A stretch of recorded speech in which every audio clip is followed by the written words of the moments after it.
part of ultra running. As we seek the buckles, the finish lines, and the crazy distances, we experience a lot of failure along the way too. I'm Heidi. And I'm Michelle, and we're both ultra runners and ultra running coaches who want to know more about the dreaded DNF, how, when, and why they happen, but more importantly, how we learn, we move forward, and we get back up to run again.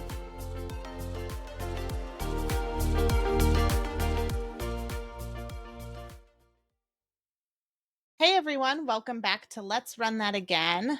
We appreciate you listening today. I'm Heidi Baker. And I'm Michelle.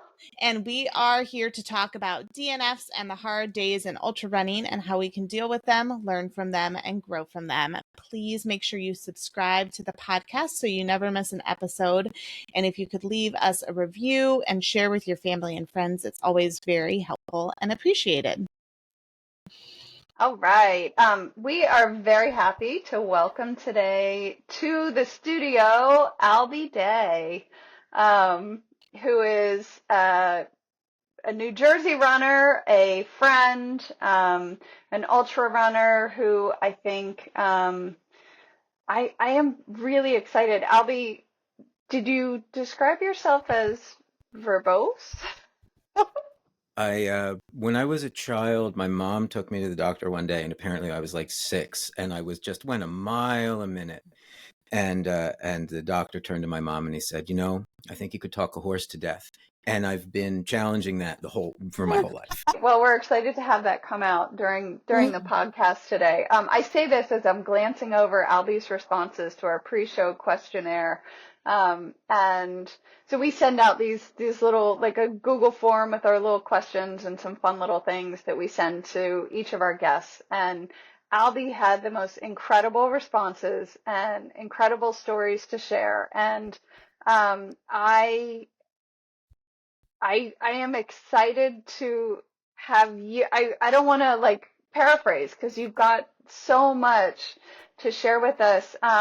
I wonder for folks, Albie, if you could just give us an introduction to your first exposure or first awareness of ultra running, which I understand was in 2019. Mm-hmm. And it's kind of a cool story. Albie and I know each other from some local races, and I think this will tie in.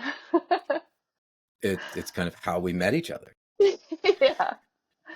So my journey to ultra running actually started with an unreluctance to want to become more healthy. I was 300 pounds for most of my adult life. Even now, I mean, I tend to hover in the 180, 190 range right now. I don't look like all the other runners when I show up at an ultra running race. When I show up at a race, I'm not the tall, skinny guy with the mustache. I grew a beard just to try to fit in. I was like, you have the beard though. Yeah, I have the beard. So for most of my life, I was not a physically active person. And I didn't want to be. And so my girlfriend one day after, I might interchange girlfriend and wife. They're the same person. We've been married for 7 years, but we still refer to each other as boyfriend and girlfriend. It was like in the vows. It's adorable. I love that. So she had come to me, this is in the middle of 2018. And we met each other in our 30s and had both been married and divorced before. So we don't have the benefit of, being high school sweethearts and have, she's looking at, I want to spend a lot of years with this person that I met, in my 30s. And she's looking at me being 300 pounds and all of the future health problems that come along with being, kind of not fit. And she said to me one day, she said, if I got you a personal trainer, would you consider it? Would you try for a month? And I said, okay. And I showed up for my first personal training session. And my trainer said to me, so, what's your motivation? Why do you want to be here? And I said, I don't want to be here, but I gave somebody my word that I would. And so here I'm showing up and I don't like wasting my time. So I put in the effort. And for that first month, I put in the effort and I started eating clean and I started working out. I wasn't running at all. And this is like the middle of 2018. So I started seeing results and started really liking being active. And that proceeded to be about an 8-month journey where I lost 120 pounds. Wow. And I did it all by just, I tell people, when people ask me, you know, how do you do it? You know, do you start working out? I said, well, you lose weight in the kitchen, you get strong in the gym. And if you put both of them together, you can kind of change your life if that's what you want to do. But in the beginning, I had no desire to do it. It was all white knuckle discipline. Yeah. But over time, I really started to look forward to it. And, you know, after I'd gone on this, you know, gone on this fitness journey, now it's like I have this brand new body that I feel very uncomfortable in. And I have this brand new body, and now, you know, what can I do with it? And my girlfriend, Anna, she came to me one day and she said, because she was a former runner and had stopped, and she said, I want to run a marathon. And I said, okay. That sounds like a great idea. She says, I want to run the Disney Marathon. I said, fantastic. She said, I want to do the Dopey Challenge. I said, I don't know what that is. Ooh. So she explained to me what the Dopey Challenge was. So when you tell a non-runner, at this, you know, I'd been to the gym but I was not a runner.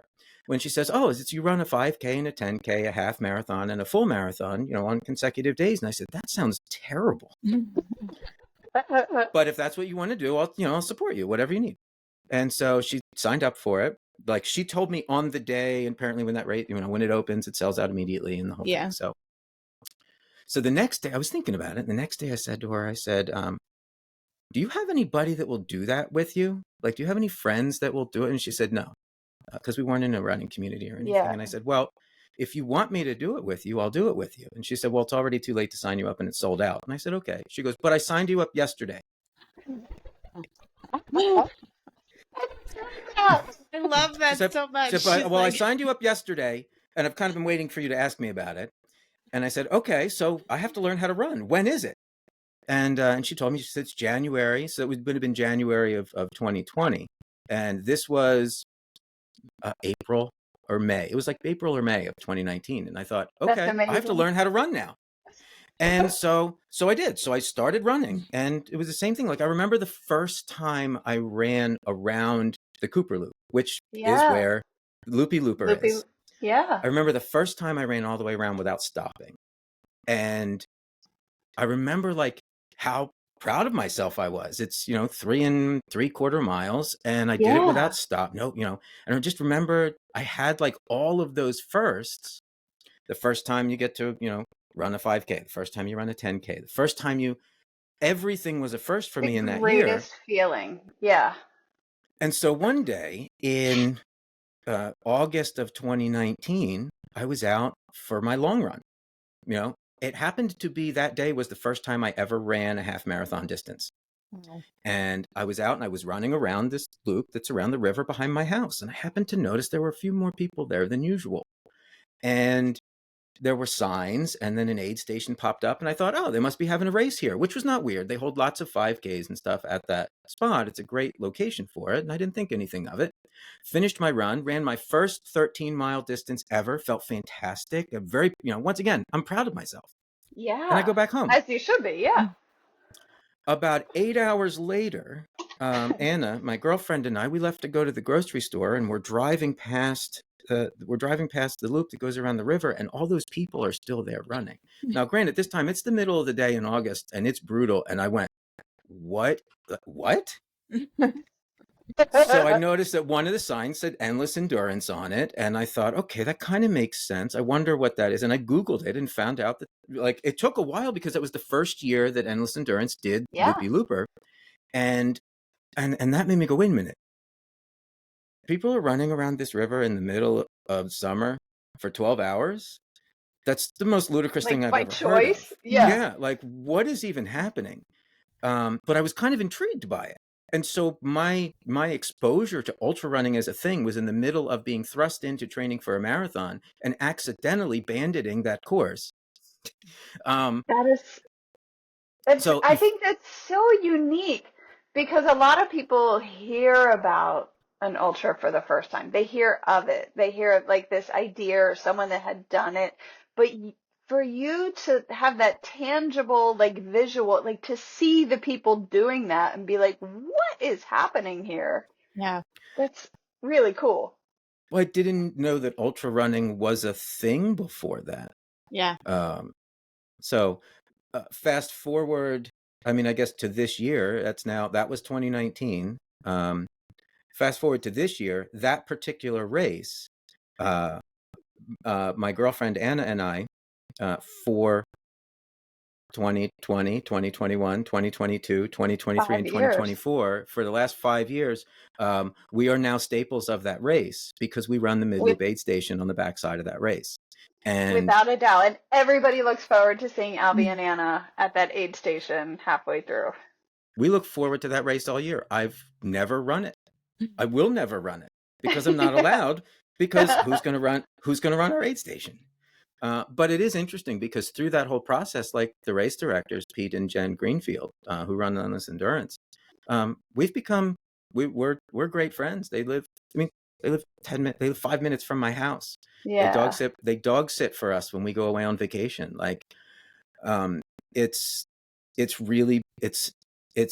introduced me to a whole different community that I didn't know existed, by having the level of access that we do to local grassroots race directors, which I'm finding is there's a lot more of there's so much of in the ultra running community. Yeah. Yeah. Without a doubt. How did the Dopey Challenge end up going? So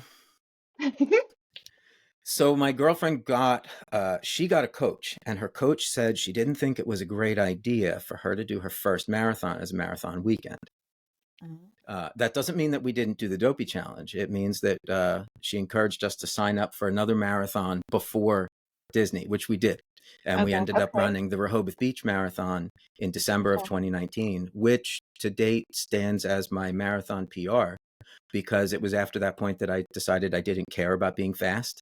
I just was there for the experience and going far. So that's literally me. My first marathon is my marathon PR, because then I discovered ultra running and ended up getting kind of slower because I go farther. I don't know. Like, it's like I go slower, farther, and I'm happier. Yes, exactly. Yeah. Exactly. But so that was 5 weeks before Dopey, and then we went to Dopey and had an absolute blast. Finished all 4 races. It was fantastic. The Disney Marathon itself, I would say, is more of an experience than it is a marathon. You don't go to the Disney Marathon to PR. You go for the spectacle. You can get on the rides in the middle of the marathon, which is the most brilliant thing ever. Oh, absolutely. I will say there is a fantastic moment that happens during the marathon, particularly if you're not bleedingly fast. If you're going to finish that marathon in 4.5 to 5.5 hours, in that kind of range, there's this happy moment where you get to run technically before the park is open, but when crowds are already there, you get to run straight through the middle of Magic Kingdom. Mm-hmm. And that's cool. And it happens. You're in the late 20s in the marathon, and you're coming through. You turn the corner, and the sun is starting to come up, and everybody's there waiting. They're in line waiting for the rope drop to get into the park, and you get to run through that. It's fantastic. I did Dopey in 2018, so I was 20 weeks pregnant though, and I don't recommend that. So wow. So you added an extra challenge. I didn't, when I signed up, I didn't know I was going to be pregnant because you sign up so early. Mm-hmm. I didn't intend on being pregnant for that race, but yeah, that was that adds a whole other layer to it, right? Yeah. But what that really did was it taught me that I loved running. Yeah. And I never knew that about myself. I never would have even considered it. And so, after we finished training for the marathon and running the marathon, I just kept running. And then COVID hit. Yeah. And kind of everyone in the universe who lived in this area, because I think I was mentioned. So I live the route for Loopy Looper is right there, like it's like 100 feet from my house.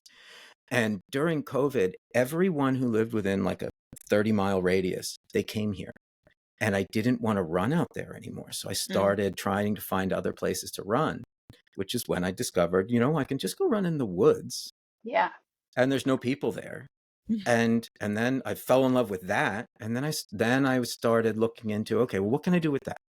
And so I signed up for my first ultra. I did kind of what a lot of fledgling ultra runners do. I discovered David Goggins, and I thought, this is ludicrous. And okay, I want to push myself and see what I can do, because remember, I just lost all this weight and I was really strong, and I want to know what I can do with my body. And I got this, and I got the David Goggins mindset that is, now I got to go do hard stuff. Let's get on the log. Yeah. Now I got to go do hard stuff. And so in that mindset, I signed up for a 50K in Asheville. It was put on by Spartan. It was my last Spartan race. I don't want to say anything bad about them, but it felt wrong. I had a one and done. That said, I showed up for that race. I was trained. I was ready. This was August of 2021. Okay. I showed up for that race. Was that and it was all trail in Asheville? It was all trail. I showed up for that race. I trained. I was ready to go. I had, I knew who was going to carry the logs. Like, we were good. I was ready. And I rolled my ankle at mile 2.5. You run through a farm field at one point, and I got tripped up in some vines, and I rolled my ankle. Pretty bad to the point that I couldn't put any weight on it. And I wouldn't make this decision again, but I opted to not drop the race.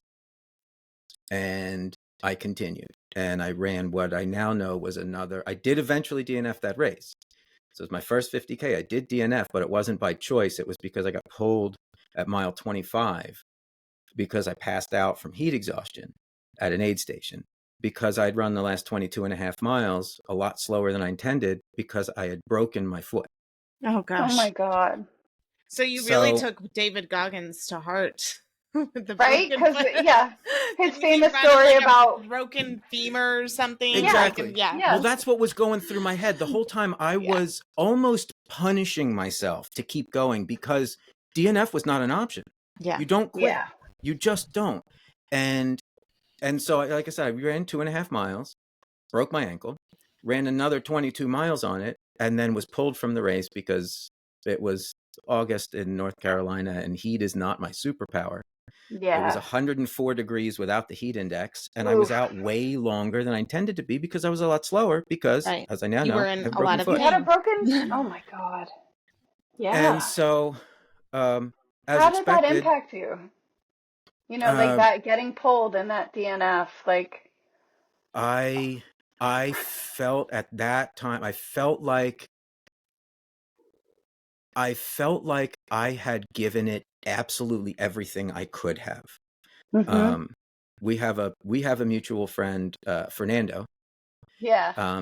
My girlfriend had called him and got him to call me on the course to talk to me, to find out if I was quitting, or if I was quitting because I was wussing out, or because if it was actually necessary. And right. He'll run through some bonkers things. And he's done a bajillion races.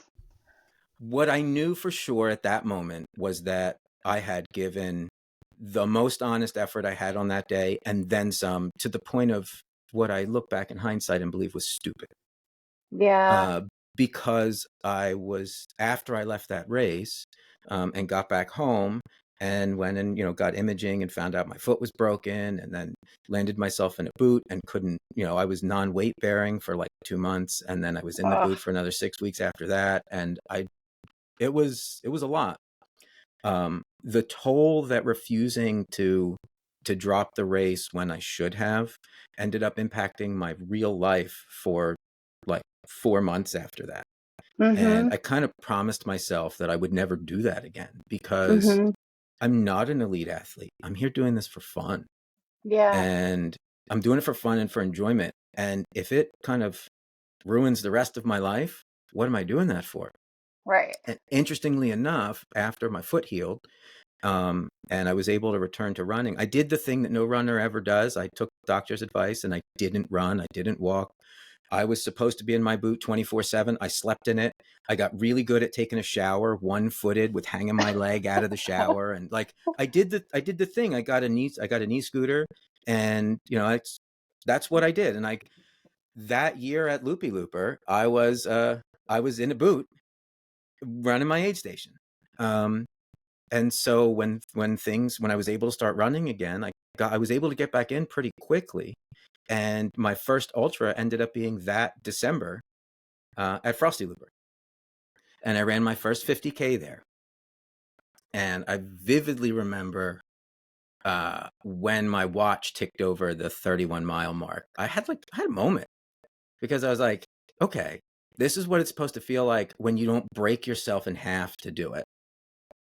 It's okay. I love that, and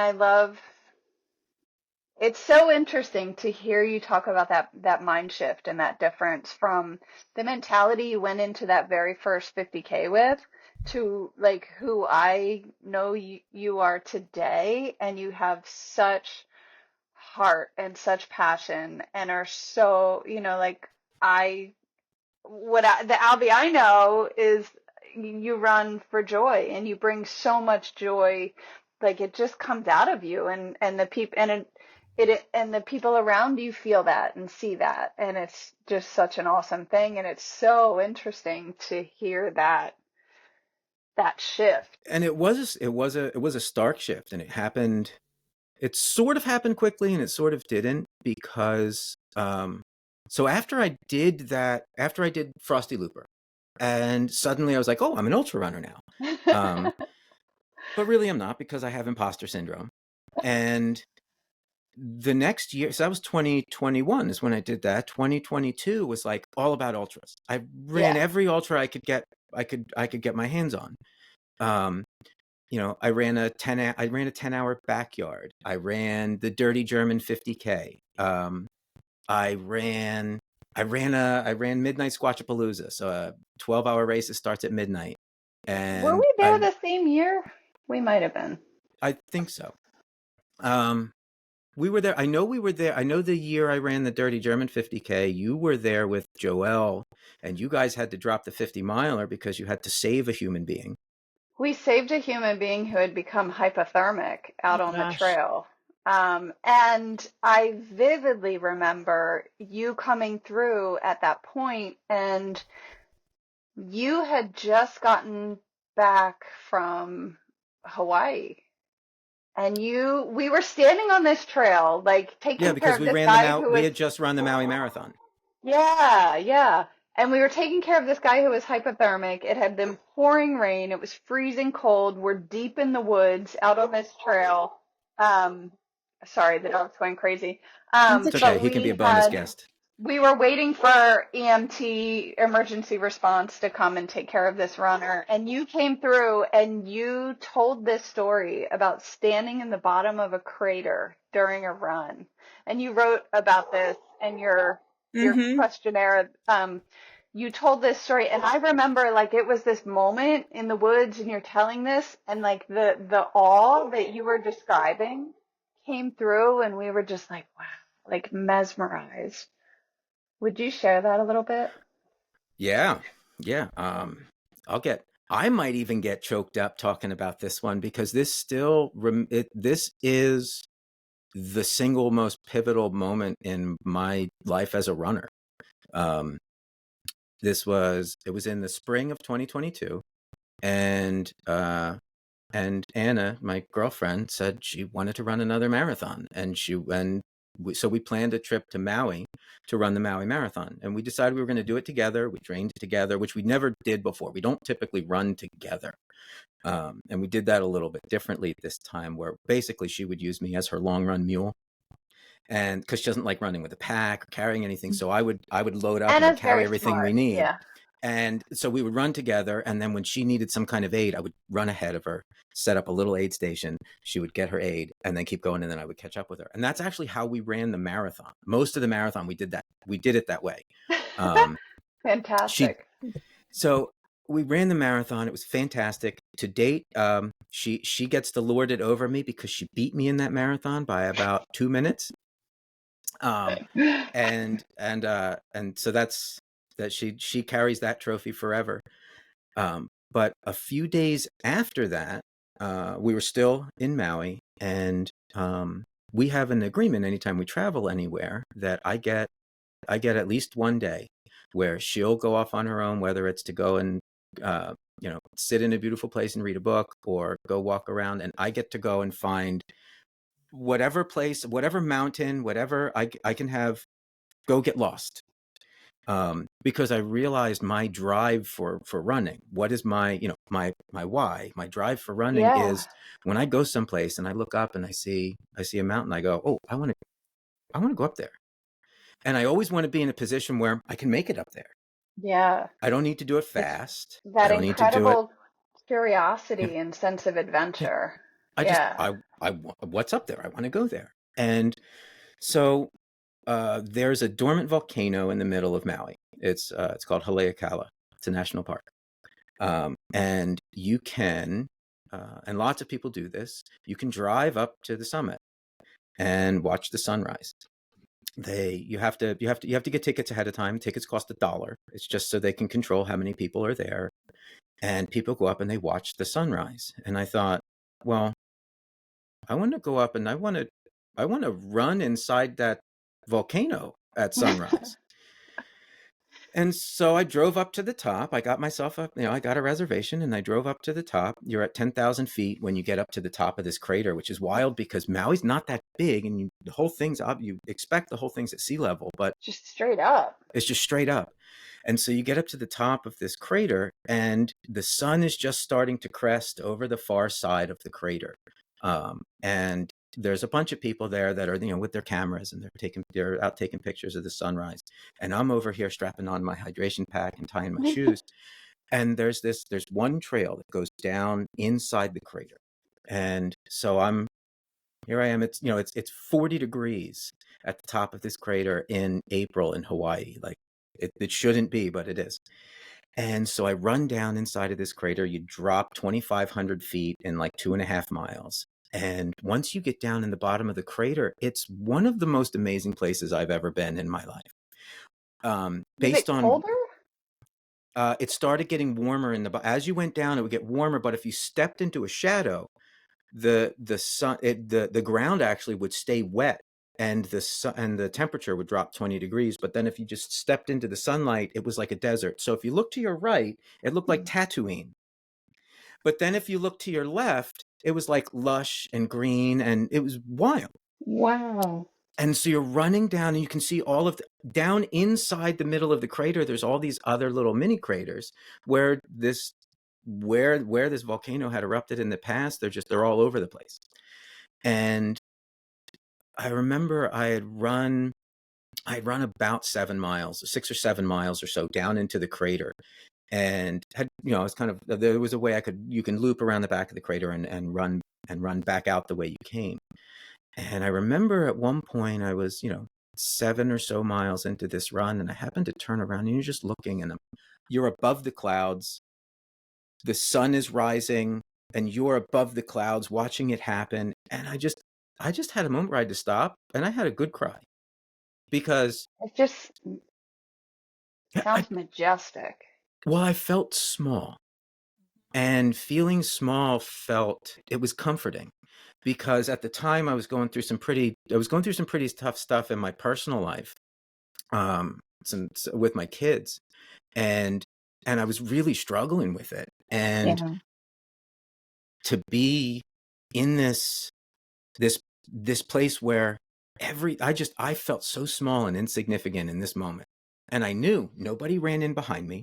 There's no way to get in the other side of this crater. Mm-hmm. So at this moment in time, I know for a fact I'm the only person in like a 7-mile radius, standing on top of the world in this. And it was like, when you are that small in this big place, your problems also feel really small. Mm-hmm.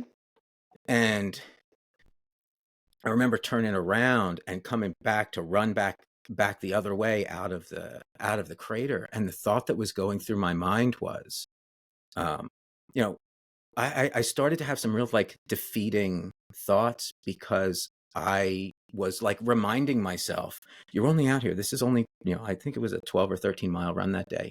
And it was like, you're treating this like it's a big deal, but it's not a big deal. You're an imposter in the ultra running community. You're not. It was all of these, the things I'm not. Yeah. And You were trying to talk yourself out of it.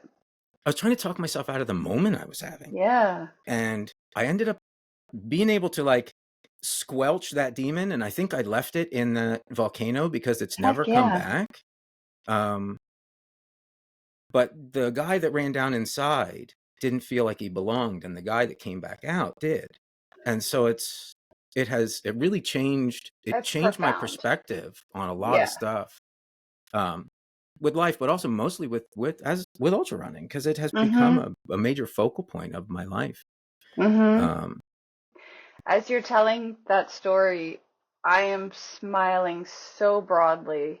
One, because I'm like leaning into the cat. I'm so hooked in.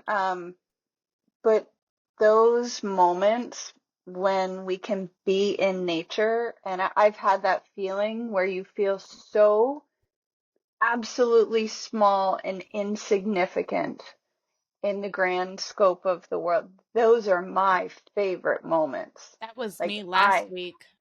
Last week in God, Zion, I was love that. I was crying in certain places just because it's like I'm just this tiny speck on this like floating rock. Yeah. Like You could just flick me away. And I'm not one to like I'm very distractible. Like I'm very distracted a lot of the time. I'm always thinking about what needs to be done, what I could be doing better, just like constantly. And like at the top of Angel's Landing, I don't think I had any thoughts as I'm just sitting there, and I could have just stayed there forever. Like I didn't want to leave. I was like, I could just lay up here and just be thought free for a moment. And that's kind of, those moments are something special for sure.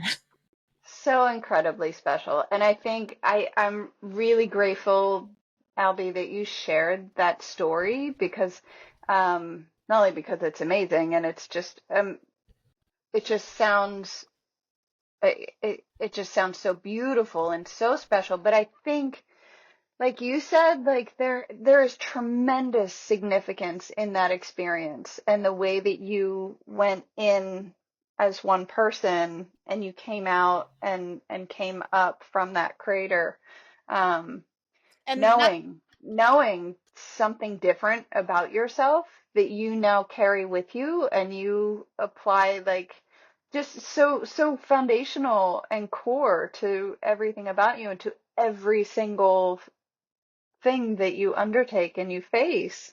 And also it didn't happen in like a race moment. It wasn't like this profound like race experience that you had. It was just a moment you had, and it had nothing. Yes, you were running, but it has nothing to do with a race or an accomplishment or anything like that.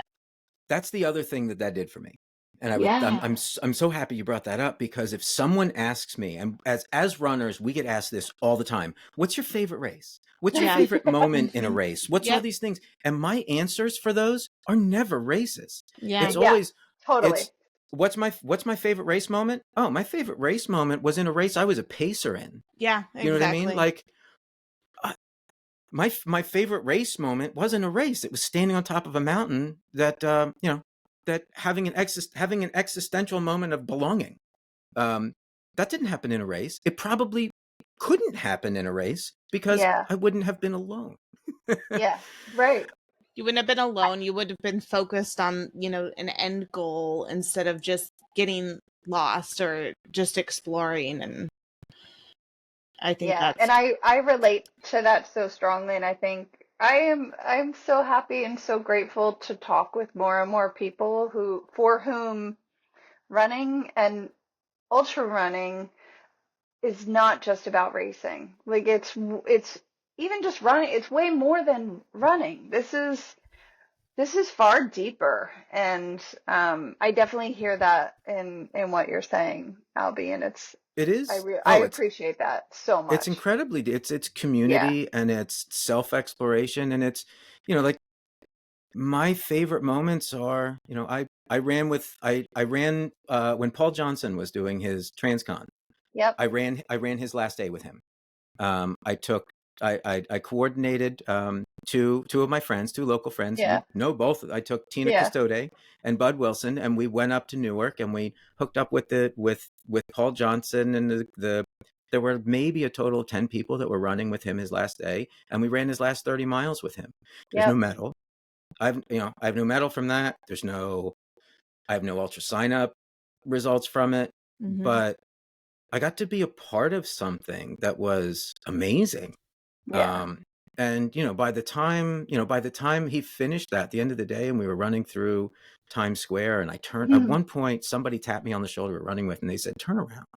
And we had started with 10 people in the morning, and I turned around and looked behind me, and we were 1,000 people deep running down Central Park I West. saw photos of that. Yeah. So cool. And it was like, that was but once again, not a race. Yeah. So that same year, I realized, I can run 30 miles. I can run 40 miles. I can run, I think I can run 100 miles. I think I can do it. I needed to know if I could. And so I signed up for the Hainesport 100 and set that as my goal.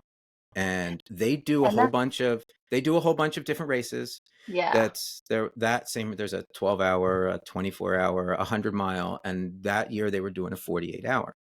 Right. And I remember telling myself, because I know that Vanessa Klein, the race director, she will, at least I don't know if she still does it, but she did at least that year. If you were in a position where you were going to DNF, she would let you change races. So if you were signed up for the 100 and you weren't going to make the 100, you could drop to the 24. Or if you wanted more time and you think you could finish, you could kick up to the 48. Okay. And I had to promise myself before I went into that race that I was not going to do that. Right. I was there to run 100 miles, and I was either going to run 100 miles and finish the race, or I was going to DNF that race. Right. Period. That's what I went. And I needed to know if I could do it. And so I showed up, and for anybody who doesn't know that course, it's torturous because it's a 1 mile paved loop. It is like a smidge less than 1 it's mile. 0.99, just enough that you have to run 101 laps, which is offensive. And in a it's also municipal park in New Jersey. It's kind of shaped like a foot, so you have to make 8 right angle turns in this mile. We're not talking nice, but no, right angles. And that was my goal. I wanted to run 100 miles. There's a 30-hour cutoff. I was going to do it in 30 hours, or I was going to take the DNF. And so I showed up. I was having a great day. My feet hurt like happens, right? And I had blisters and the whole thing, but I was having a good day. And the night hits and things start getting a little harder. And I was at 56 miles when my feet hurt so bad that I couldn't continue. Every step was like razor blades going into the bottom of my feet, and it was just brutal. And so I stopped and I sat down, and I didn't know what to do. I didn't want to quit because I was still here. I wanted to know, can I do this? I wasn't death before DNF, but I needed to know, can I do this? Is this something I'm capable of? And I remember I went over to the timing tent, and I told the woman who was timing it overnight, and I said, I don't know what to do. I don't want to quit, but I don't know how I can run another 44 miles. Like I don't know what to do. And she said, don't do anything. She said, just go sit down, take a rest, take a breather. Yep. Don't make any decisions right now. And I went and I sat down, I took my shoes off, and I realized what was going on with my feet. What had happened is on both of my feet, the skin underneath the ball of my foot had separated and shifted forward and bunched up underneath my toes. And so the bottom of my foot, it was exposed. My Achilles were bleeding. And I was like, I'm looking at myself and I'm going, what is even happening here? Yeah. And I sat there for about an hour. Long enough that I was starting to really, there were problems with the cutoff. Yeah. And It was a 30-hour cutoff, right? there's a 30-hour cutoff, and you had to have 80 miles by 24 hours. Okay. And it was right about that time, Joel Cervantes. He was running the 48-hour because I came was. out to see him and Bob Law that night. Yeah. He ran past me, and because of who he is as a person, he stopped, asked me how I was doing. I told him what was going on, and he was like, why don't you just come and walk with me? So I put on a pair of slides, and I walked with him. Oh, I forgot that part. And I walked 3 miles with him. And he slides. set up in slides, and he said about 3 words in those 3 miles. And I did what I do. And in that 3 miles, I talked myself back into just giving it a try. I found out later that he was in like his low spot, and me talking myself into keeping going kept him going. Yeah. So I got back to my little aid station after 3 miles, and I took off my slides. I opened up my foot care box. I grabbed every piece of tape, band-aid, everything I had went on my feet. I fully mummified my feet. I put my socks on. I taped my socks on. That's it. Everything's done. This is either going to work or it's not going to work. And I put my shoes back on and I started running. And at that point, I had lost so much time that I was significantly behind the cutoff. And I decided, you know what? I'm just going to run until the 24-hour cutoff in the morning. And if I'm not at 80 miles, this was my day. This was my race. It is what it is. But I'm not going to stop until then. And the next 20 miles of the race were my fastest of the whole race. I started running. I spent a goodly number of those miles running with Gags, and he and I were talking, and it was just something happened, and I had this like transcendence moment where I was looking at myself from outside of my body and was able to be like, you got this, you can do it. And the sun came up in the morning, and the 24-hour cutoff came and went when you had to be at 80 miles, and I was at 86. And I ended up finishing that race, DFL, with 30 minutes on the cutoff. And it is to date, once again, it's an experience that I'm glad I had, because I proved to myself that I could do it. I had something to prove then. I would never do that again. because the fallout that I had from that race sent me into a state of depression for like 6 months. Oh, wow. And it took me a while to realize what had happened. But eventually what I realized was what I did to myself, and what a lot of us do to ourselves as ultra runners. What I did to myself to finish that race, if I did that to another person, I would go to jail. Like, if you said no, you will put your shoes on, you will keep going, let's go now. Bleeding feet and oh my God. I tortured what a myself. Wild perspective. And so I ended up having this it was like trauma. Mm-hmm. And I really like sunk into it, and it was made worse by I met my goal. Why am I not happy? Yeah, right. Yeah. You're right. And it wasn't until, and I did this for months. For months, I didn't want to run anymore. I kind of really, and it wasn't physical. It was exclusively here. Yeah. It was just the thought of running and the thought of pushing myself, and I just didn't want to anymore. And it made me sad that I didn't want to, because my heart wanted to, but all the rest of me was. And I started reaching out to people after a few months, and basically to other runners that I looked up to and respected. Yeah. And every single one of them came back and they said, that happened to me after my first race. I really struggled with depression after the first time I hit a goal. It was supposed to feel different, or it wasn't supposed to be that hard, and somehow not feeling alone in that took away its power. And I was able to start running again. But it's from that moment is when I decided, okay, I know I can do it. I know I can run 100 miles. I know how much pain and suffering I can take. And I don't need to do that anymore. So now I chase fun. That's all I do. Yeah. When I get into a race and things, and it's not when things get hard. Hard is different than suffering. When things get hard, something I forgot to mention about the Hainesport race. The week of that race, I was running into Pine Barrens and I got chiggers all over my feet, both feet. Oh, So I went into you that. had some crazy ass rash, right? No, the crazy rash was last year at the Wild Goose 100. I had a cellulitis infection I had a cellulitis infection in my leg from poison ivy that pulled me out of that race Photos were shocking at mile 60. Yeah, my leg did not look good, and it was not great. Anna was not happy with me at that race because I drug her out. It was in the middle of Tropical Storm Ophelia. Yeah. I ran 60 miles and 58 of them were on pace for me to destroy my goal. And then I couldn't deal with my leg anymore. Because it was I had an infection in my leg. And it was one of those, I could have walked the rest of that race backwards and had enough time to beat the cutoff. To get the 100 mile. That was it. Yeah. But why? Was the why end did I care?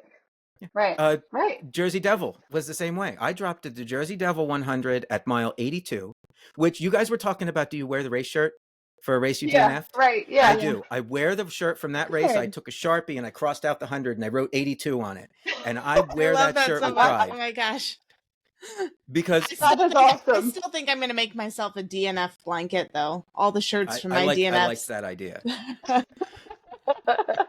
I once DNF'd a race. I was at a 50K in Delaware. I DNF'd the race because halfway through, I thought to myself, this is the nicest day of the year. My kids are all home playing video games. I'm going home. I dropped the race in the middle of the race. I went home, got everybody in the car, and we went for a hike. And everybody had a blast. Albie, you're like my kindred spirit with like the DNF mindset, I feel like. It's like, it's just funny. I've been resolved sometimes. Like I did that once in a race and I had fallen and I didn't want to continue because I had a goal race coming up. And this was more just a 50K I was doing with my friends because it was their first ultra marathon. And I was like, you know what? I'm just going to DNF. It's fine. And I DNF'd and I'm so glad I did because I got to watch all my friends finish their first ultra marathon instead of like being running it. And it was like, this is so much better.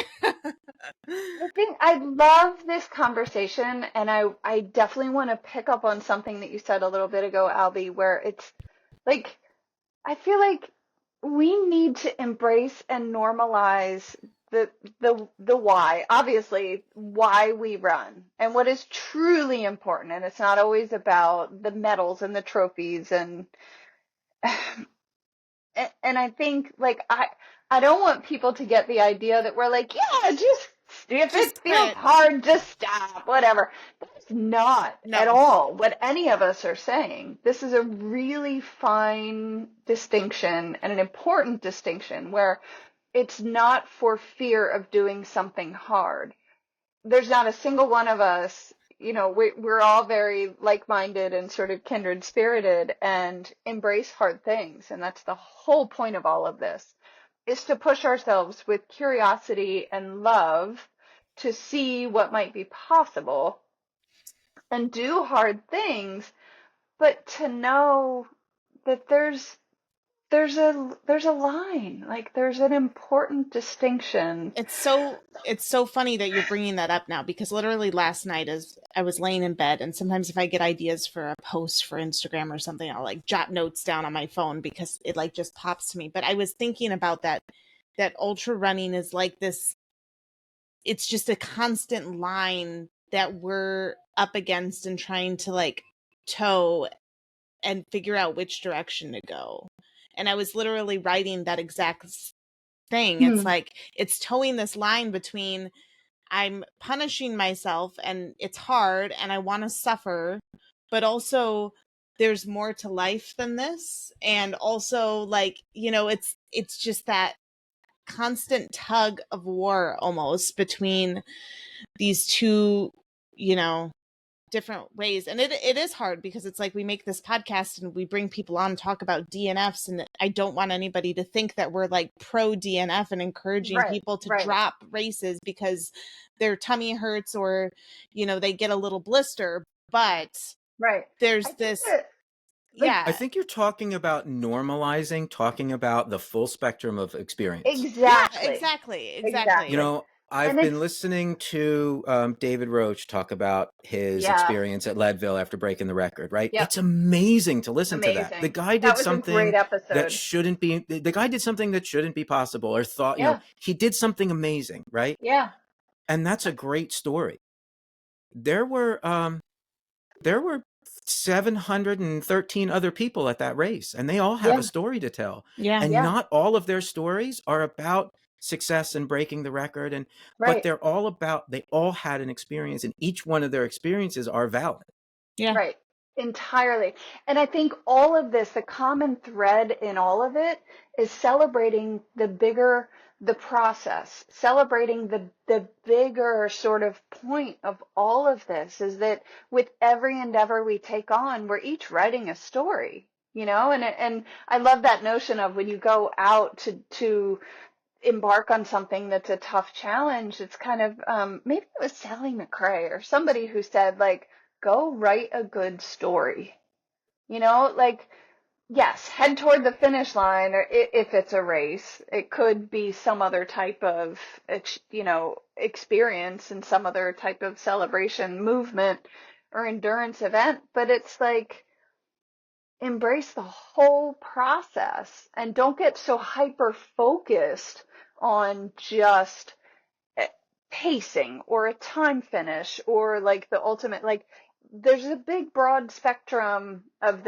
all of this, and we can get so much out of it when we don't limit ourselves to be hyper fixated on some that sometimes the time you finish in or even reaching the line is not the most important thing. And I am grateful that I feel like more recently, and maybe it's because we try to focus on this ourselves, but I feel like more often I'm hearing more people talk about that bigger, broader spectrum and that bigger, broader sort of experience. Well, I think ultra running is starting. Oh, go ahead. You saying like you finished your 100 and then it ended up kind of destroying you and making you depressed. Like so it's not always even about that finish line, because you got that buckle, you got that 100, and then what, you know, and I think that's a really powerful story in itself. Absolutely. You know how you always ask people, how did you deal with the emotions you had after a DNF, right? Yeah. I have not had any post-race emotions that have been as tough to deal with as my greatest success. You're finished at 100. So, wow. Yeah. Like, yeah. It's so I appreciate them all for what they are. But it's, you know, it I was thinking about something that you said a second ago, Michelle, where you were talking about, you know, the why, right? Yep. And Heidi, you actually brought this up a couple episodes ago, where you feel like sometimes there's a lot of pressure if you don't know what your why is. Yeah. Yeah. And my experience has been, I've had several different whys. Yeah. And I haven't been a runner for that long. I've been a runner for 5 years, right? I've had my why, and I've believed it very strongly. My why when I first started was, you know, stay hard, and you can do hard things. You can punish yourself. And then that kind of changed. And that why then became, what am I capable of? And it was curious. What am I capable of? And now it's, I want to go have fun. Yeah. I want to have fun and explore. I want to live and then write that story. I feel like you can even have a why shift mid-race. Like it's just this ever-flowing, like constant changing thing. And that's why it's like, I don't have a specific why. It's different by the day. It's different by the race. It's different by the moment. And I mean, because if you ask me my why when I'm in a really dark point in a race, I'm probably going to tell you I don't have one. And it's going to be more like, why am I doing this? Like this is, why really is the question, isn't it? But it's just, it's different every time. And I love that yours has shifted and that we can kind of vocalize that too, because I feel like, in today's, and I'm sorry if this is your interview, so sorry if I'm talking too much. But you're just bringing up so many like solid things, like discussion points here. And that's the whole point of this. It's like, I feel like, you get set in like a niche or something, and you, I mean, just in the social media world and stuff. And it's like, you almost feel like your why can't change because you've already like said it and you've already spoken it. And so it's like, that's your thing now. And you're going that's to what you have to disappoint stick someone with. who latched on to that, and that's their why too. And it's hard because like I've talked about that with like motherhood. Like I probably started my whole fitness journey like, my kids are my why, because that's like the thing you're supposed to say. And I'm not saying my kids aren't a part of why I do what I do, but I really truly don't believe that it's like the reason I do these things, these ultra marathons and stuff like that. Like, and so I've definitely shifted from this like almost like Instagram worthy of like, my kid, I want to show them that anything is possible, to like, no, it's actually kind of probably a little bit more for selfish reasons. And that's and healthy that's selfishness is a good thing. And yes, that's okay. It certainly is. And so, I mean, if somebody's why is their kids and showing them these things are possible, I'm not discounting that at all.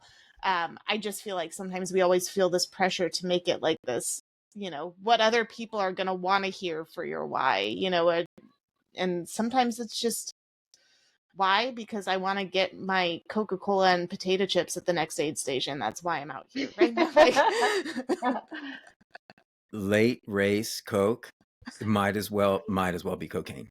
Yeah. My favorite thing is to be on a trail alone in the middle of the night eating a bag of chips. Oh my God, that I love, and I always make sure that I have that moment in any overnight endeavor. I love it. So in speaking with the mindset shift and the why shift and all of that, that takes me kind of into the present day, right? What am I doing right now? Right now, I'm a pacer, and I love it. I have never felt more fulfilled in my life as a runner than being a pacer. It kind of happened because I had a friend who signed up for his first 100-miler in 2022. He signed up for Eastern States. And I remember I was talking with Gags about it, and Gags went, "Oh, that's graduate level." And he signed up for his first 100-miler, and we were talking about it. And I said, I said, I will crew you. I think this is a great idea.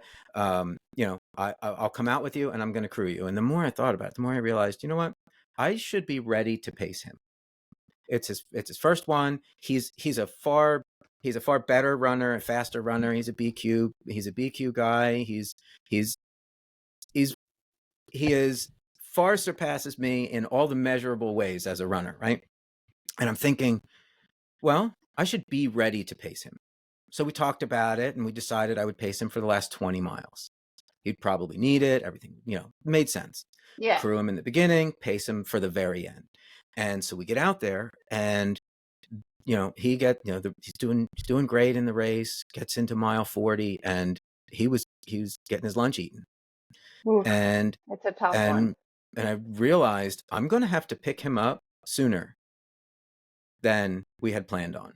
Yeah. And so I ended up picking him up that year at mile 62, and I ran with him the last 40 miles of the race. Wow. And because he had come in later than he expected, and so he was going to have the overnight time was going to be different, the sections he was going through, and we ran the last 40 miles of that race together, and it changed our friendship like forever. We are so much closer, and we are tighter than I can explain. He's my brother now. Yeah. And It's wild what a so bond when he that was is. getting ready to run it the next year, because he was blacklisting Okay. last year, it was a given. Which for folks, that's Mhm, a good thing to mhm. blacklist in Blacklisting is Pennsylvania. That's a good. good thing. Well, I think Heidi, I think your brother was talking about it. It's Yeah. Yeah. Heiner. It's Yeah, Heiner, World's Heiner. End, Yep. Eastern States, and then you have to run Black Forest. Black Forest is a wild race, Yeah. but I have DNF'd World's End twice. I'm looking. It's the only race I will go back to try to finish. I've made it to Okay. 42 and I've made it to 50. So anyway, You're creeping up there. when he decided he wanted to run Eastern States again because he was trying to blacklist, it was like there was no discussion. It was, so you're coming out to pace me the last 40 miles. And I said, okay. Yeah. And we did it. We did it again that year. And he PR'd, and he finished first in his age group that year. Wow. It gets a little asterisk because Carl Meltzer was also at that race and he DNF'd. And No way. he's in his age group. So Wow. I remember texting him the next morning after the race, and I was like, hey, by the way, Carl Meltzer DNF'd this race, and he's in your age group, and you've won your age group. I said, there's a nice little asterisk on there for you. He is very competitive, so that matters to him. And then, so that turned into, a couple of weeks ago, he ran the Leadville 100. I went out to Colorado with him, and I paced him for 27 miles of the Leadville course. Love that. And I want to say that it's not selfish, but my reasons for pacing, it's a little bit selfish because it makes me really happy. Yeah. Pacing it's very intimate because It you is. get to see someone when they are stripped raw. Yeah. Mhm. And your job as a pacer is not, at least, in this, your job as a pacer is not, it's really not about running. It's not about running at No. all. It's about keeping your runner awake, keeping them from falling off the side of a mountain, making sure that they eat, making sure that they drink, talking to them about what color their pee is, Yeah. keeping them Yeah. talking, keeping them from walking when they're capable of running. When Yep. we were at Leadville this year, and the altitude really took a toll on my I runner bet. in a way that he didn't expect, and it really started to. He started to get in trouble with the cutoff. And I remember looking at him. I looked at my watch, and my watch was doing the math. And I said, if we keep going at this pace, you can finish, but you're going to finish with 6 minutes on the cutoff. And I know Oof. that's not who you are. Yeah. And this was with 10 miles to go. Well, he finished with almost an hour on the cutoff. And he made that Wow. up in the last 10 miles. And it was because when I told him, I said, look, you're not going to like me, but when I tell you to run, you got to run. And I try to motivate him in ways that I would not be motivated. Yeah. But it's for him, and we got him there. And it You took, have to know your took, person and You like know your what person they and need. anticipate things before they do, and like foresee what those next steps can be. And It's so so this has turned into another friend of mine reached out to me and asked me if I would pace her at the Wild Goose 100 in 2 weeks.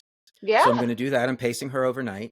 And then someone that I've met tangentially at races, but we're not really friends. We're, race acquaintances, which is in the ultra running community where you're basically family at that point. Yeah.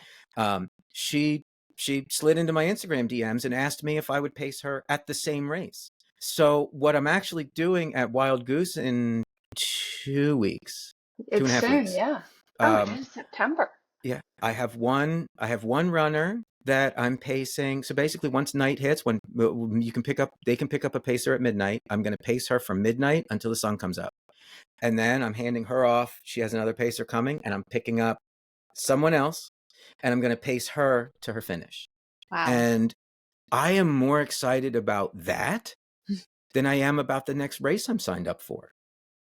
That's so amazing. This year at Loopy Looper, I showed up to pace Tina Custode for the last 20 some odd miles of her race, and the look on her face when I showed up, she was having the lowest of lows. And the last thing I said to her before I went home to get a couple hours of sleep was, "I'll be back sometime between midnight and 2 a.m." And apparently, she was hoping for midnight, like 12:01. And I showed up at like 12:55, and she was in the middle of like a full mid ultra meltdown, and she was in tears. And when I got there, she turned around, she gave me a big hug, and it was, okay, let's go. And she finished, and we got there. And pacing has become the thing that I love it more than anything. So, And it's the bond that you have with someone doing that, and like all the things that we've said, but I love, like, you have to be an ultra runner. You still have to be capable of a distance. You still have to be trained, even more so because, like, someone else is dependent on you. But it's, Albie, you just sound like, you've really found I just hear heart from you. So much love and so much heart and so much like compassion and empathy. And I think those things are all at the forefront when you are pacing. oh, Your absolutely. goal is someone else's success and to keep someone else moving, to keep them forward, moving forward and making progress. And it allows And you the to do only way this. to do that is to connect with them. That's the Yeah, only way yeah. you can do that. You can't push somebody in a way that they don't thrive in. You can't Yeah, you can't put, you right. have to connect with them. Yeah. And this connection, I mean, that's just it it's really beautiful. Like, it's all about love. And I think, like, I mean, I can get real sappy, but like a lot of times ultra running, it's just about there's so much celebration and so much love in it. And by putting Mm-hmm. ourselves in these situations where we work so hard to do something, it's really like there's self-love there. There's, you're connecting with nature, but more so just with other people. And I think, like, once you recognize this is again that broader spectrum and that broader scope of things that we can get from this physical activity that we choose to do. It's really quite unique and so special. You get to see people up close and personal do amazing stuff too. Yeah. My runner that I paced at Eastern States, the second year we were there, this will make sense to somebody who's an ultra runner. It won't make any sense to somebody who's not. His overall time for his first 10-mile split and his last 10-mile split were 90 seconds different. Wow. That's crazy. So he had it in the tank somewhere to dig in. And I actually told him at one point, it's one of the things I was using to motivate him was to tell him, you might drop me. Like, you might be able to drop me. And he saw that as a challenge. So he spent the last like 15 miles of that race trying to drop me. I love it. Now, on any other day of the week, if he's not 80 miles deep into a race, he can drop me. I can never keep up with him. Yeah. Unless he's already 60 miles tired. Right. But the thing that pushed him was, I told him, I think you might be able to drop me. And then he tried, much to my dismay, because that was a tough 40 miles to run with him, because he made some of those miles real hard, because I was expecting, we're going to lackadaisically roll in the last 10 miles of this race and blah, because Eastern States course is no joke. Right. And so it gives you the opportunity to watch people do really amazing stuff. Like what I watched Tina, how deep she dug at Loopy Looper. Yep. It's amazing. And when you watch someone who's able to do what they do, I'm almost like, I feel honored to have been able to witness it. So I still have, I'm still planning on running races in the future, and I don't sign up for a ton, but I would much rather pace, because if I found what makes me happy. Yeah. And what makes me happy is really two things: connecting with people and running really far in the woods. That's it. Those are the two things that make me happy. My ultra sign up ranking doesn't matter. I actually have a fairly decent ultra sign up ranking, because I have one virtual result from the middle of COVID that I won. Nice. And so it shows me as like it was 100%, and it has screwed up all of my ultra sign up results forever. but it's nonsense. But like the buckles don't matter. The ultra sign up ranking doesn't matter. The whatever social media following I have or don't have doesn't matter. What matters to me is I want to connect with people in a way that actually is meaningful, and I want to run far in the woods. That's it. Those are the only two things that are needed for me to be happy. If that means I ran 30 miles, or it means I ran 65, or it means I ran 20, or it doesn't matter. It's the thing I'm chasing. I call myself a very blissfully unsuccessful ultra runner. I have, I've finished lots of races, right? So I'm not like, I don't DNF everything I ever start. Right. But I'm just as happy with the success as I am the failure, because when the thing I'm chasing is to go have fun and connect with people and run far in the woods, it's really tough to fail. I was going to say that, like, you're pretty much always going to be successful when you know those are the goals. Like those should just be that. Those are solid goals. I love it. It is very profound. I think that's probably a good place to wrap up, because we could keep this conversation going, but I already think we're at our longest episode so far. Are we at our limit? Which is great. Which is I jumped, but yeah. But no, it's I don't think this intended to be 2 hours long. No, but I mean, we could keep going. Honestly, like I feel like this episode, talking to you, Albie, has been like exactly what Michelle and I have envisioned for this podcast. Like this has encompassed it all. Yeah. Well, I'm happy about that. Yeah. This is like the heart of it. Yeah. And I am so grateful. Thank you. I'm really grateful.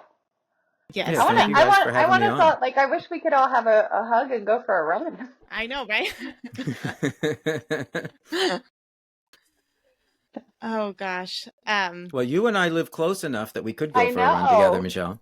I know. We need to meet up at Wisp. But Albie, thank you so much. This has been so great. Well, that one might be me. Okay. So, okay, Albie, if people want to like keep up with your pacing adventures and your racing adventures, where can they find you? Instagram. I am at Snuggly Viking. Just that's kind of where I do everything. Awesome. Well, I will make sure to add that in the show notes so people can follow along with you. But seriously, Albie, thank you so much for kind of coming on here and literally encompassing like our vision for this this podcast and like this message we want to get out to everybody. It's been an awesome conversation for sure. Yeah, absolutely. Thanks for having me. This was a lot of fun.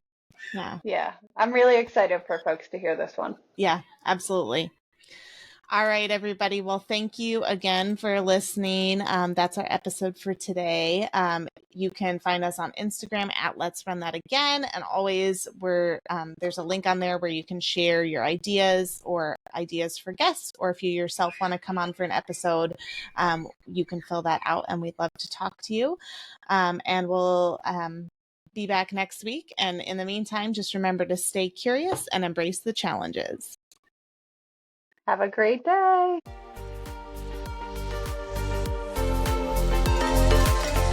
We appreciate your support so much. If you enjoyed the show, please remember to leave us a review and subscribe so you never miss an episode. Tag us on our Instagram at Let's Run That Again and give us a shout out when you listen.